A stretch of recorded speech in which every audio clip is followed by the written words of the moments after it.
More and more of the men who we find chatting online seem to be aware of our To Catch a Predator investigation.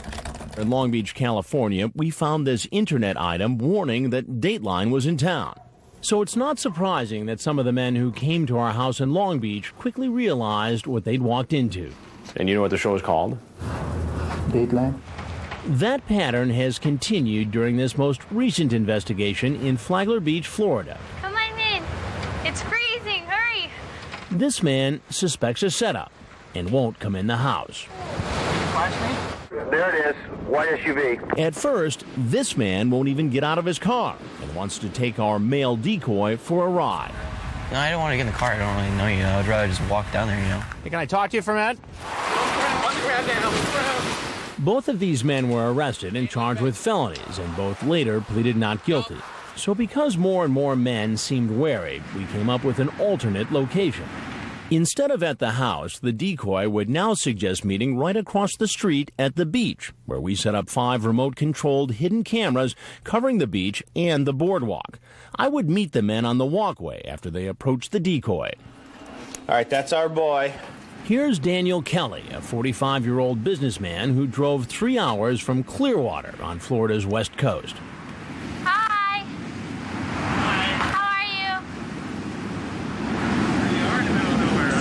It's freezing. Let me grab my stuff real quick. Online, Kelly used the screen name JPeterDK2000 to chat with a decoy named Amber, who said she was 13. Early in the chat, Kelly compliments the girl and makes small talk.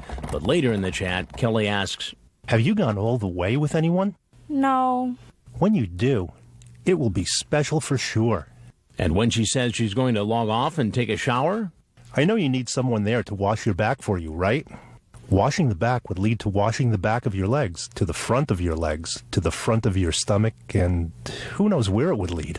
Then he talks about making out with the girl and about the nicknames he gives his penis. He clearly seems to know it's illegal to have sex with her. You realize that we could get into a lot of trouble if we did? At least I could. But Kelly keeps talking and eventually writes, "I want you so bad." He agrees to meet at the beach. And now Kelly, nicknamed DJ, is talking to our decoy down on the boardwalk. Under the boardwalk, Flagler Beach police officer Kevin Pineda and his partner are stationed in a bunker, ready for anything. How was the drive over here? Good. You can just stay up there. I'm coming up.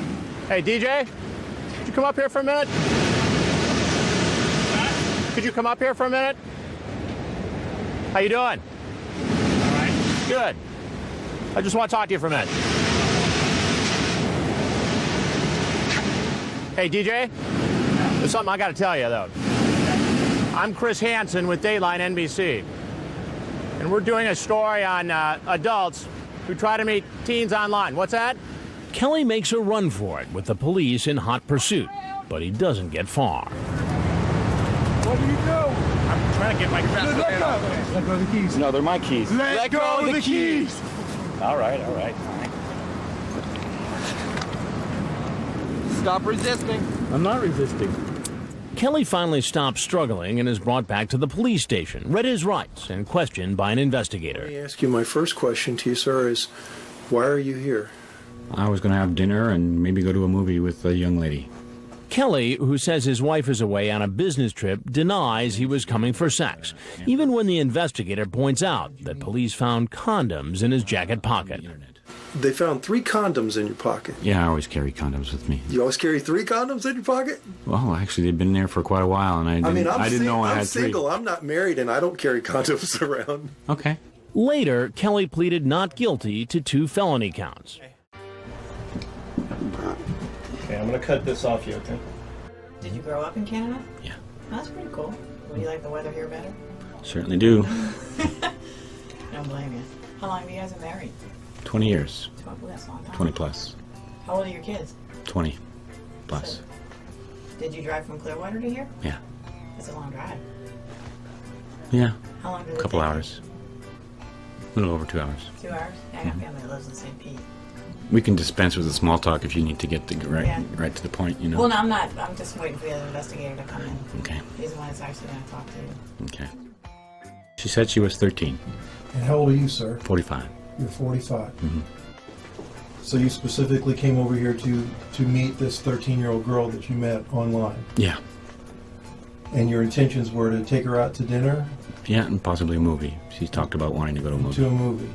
Yeah, I know. Okay. It got out of hand at some points. I realized that. Yeah. And that's why I'm sitting here. You're going to have to explain this to me, okay?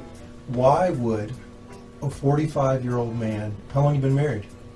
Too long, obviously. How long have you been married? Over 20 years. Okay, same woman. Yeah. Congratulations for that. Man, that might change after this. I don't know, but depending on the consequences. You own your own business. Yeah. And you have. It's insane, isn't it? And you have 2 children that are grown. Sounds like. Yeah. And I guess my question to you is, and I want to give you an opportunity to explain yourself, if you can. There's no explanation, sir. Why would you come all the way over here to see a 13-year-old child, female child, other than to engage in some type of sexual activity? Because that's what it sounds like. I got when it. you read these transcripts. Yeah, I get it. Yeah. To be honest with you, if you were a reasonable person, would you not agree with me? Yeah. Let me answer your question. To be honest with you, I actually considered, the ramifications of possible sexual activity with this person, and it scared the shit out of me. However, do you think it might happen if you come over here? No. So better not to put yourself in that position? Or? No. I'm not married, and I don't carry condoms around. Okay. As a rule. All right. So is there a reason why? Was it just on the No. Just the chance that if something did happen, you'd have the protection and No. the child would be protected? No, I wouldn't. Well, there's a lot of sexual dialogue. Yeah, I know. You acknowledge that? Absolutely. Absolutely. I can't deny that, that's for sure. Have any problems in the marriage? Aside from the obvious one here, no. No, I don't mean that. No. Any problems No. with your wife? No.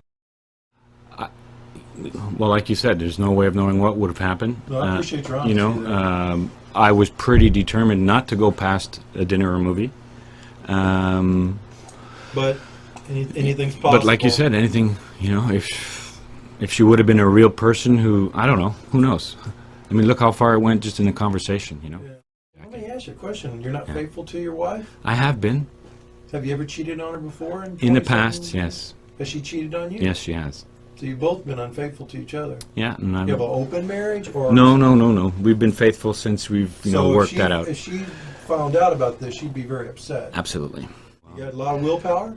Well, not enough to keep me out of this trouble, but... See, that's my point. So you come over here all the way to 3-hour drive. Do you feel like you got a problem? Yeah, absolutely. Have you ever had any kind of psychiatric treatment? No, I won't. When you say you won't, what do you mean? I won't submit to psychiatric treatment. Why? Personal beliefs, that's all. But yet you acknowledge that you might have a problem. Yeah, but not something that's compulsion. You said it's not something that a psychiatrist is going to help me with. Who do you think could help you? I'll reserve that for my own. I mean, do you go to church? Not currently, no. Have you ever? You have any kind of religious background? Sure. What can I ask? What it was? I was born and raised a Catholic. But you're not a practicing Catholic. A little obvious here. Not necessarily. They got priests that get problems with this. Yeah, but they're not practicing Catholics. I'm sorry. Well, yes, I agree with you. But no, you don't. So you don't really have any kind of spiritual background. I have a very heavily spiritual background. I'm not currently. Obviously, I'm off the rails. But you don't feel like you need any kind of psychiatric help or counseling? I need help. I need counseling. Yeah, absolutely. Yeah, absolutely. But I won't subject to psychiatric counseling. It's hard to say that, under any circumstances, some other things could have happened. Maybe she was a 13-year-old stripper, and would that have made it okay? Maybe. I mean, it would have to be something pretty drastic than just a 13-year-old girl. It would have, it would. So if you found out that she was, I'm not even saying that's it, but I'm saying it would have to be something pretty drastic. Since you brought that up. If you found out that she was a 13-year-old stripper or a 13-year-old prostitute, right? Well, okay. that I would probably run away from. Well, if she was a prostitute, I'd run away from that. Why? Because you're afraid of the disease factor? Probably. Yeah. Well, what if she's a 13-year-old prostitute and she turns around and shows you a clean AIDS test and says, "I'm clean"? Well, there's a lot of scenarios we could discuss here.